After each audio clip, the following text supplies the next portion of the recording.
Hi everyone, I'm Jackie Max. Welcome po sa akin tarot card today. Message po para sa mga Aquarius na Libra sa month of August 2024. Ito'y pawang gabay lamang po ito na sa taas ng ating pagtiwala sa ating Panginoon. At be minded po, hindi po lahat makatugma sa inyo guys. Kung nino po akma na sitwasyon kung ano po nakarelate sa inyo guys. Pwede po ma-resonate, ma-question you guys. Welcome here dito sa aking readings. Madam Jackie Max. Okay, here we go. Tingnan natin sa month of August. Wow, the Nine of Cups. Wish fulfillment.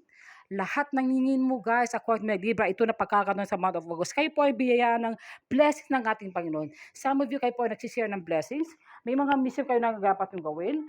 For you to wish fulfillment for love. For you guys na may pag-aayos sa person mo, may pagkakasal. For you guys nakakaroon ng jowa o soulmate itong month of August.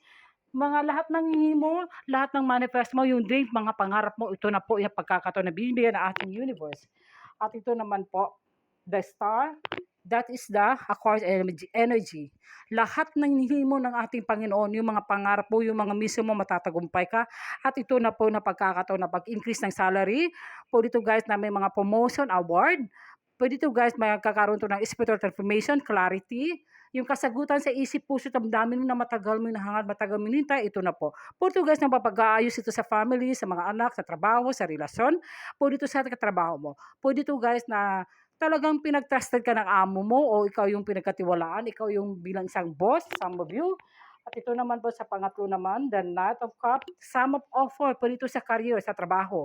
Po dito sa kapirahan guys, biglaan ito pag-offer na blessing na hindi mo nasahan sa tulong mo na ibang tao, sa kapwa, sa family members mo.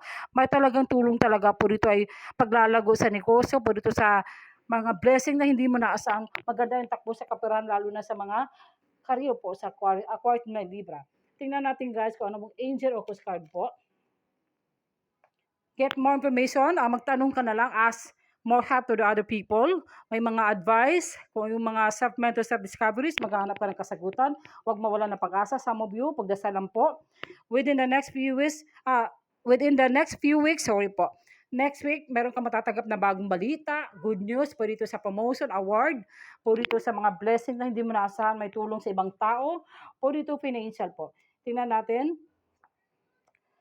Resilience, ito ay rise above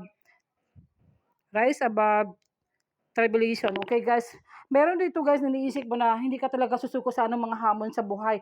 Do not give up your dreams. Alam ko malalagpasan mo. Paakyat na po yung swerte na blessing na dahil sa inyo guys. Marami kang pinagdaanan talaga sa movie sa mga Aquarius na Libra. Tingnan natin yung career. Maganda yung takbo sa mga career po. Po dito sa social media, sa trabaho ibang bansa, kung saan ka man naroon.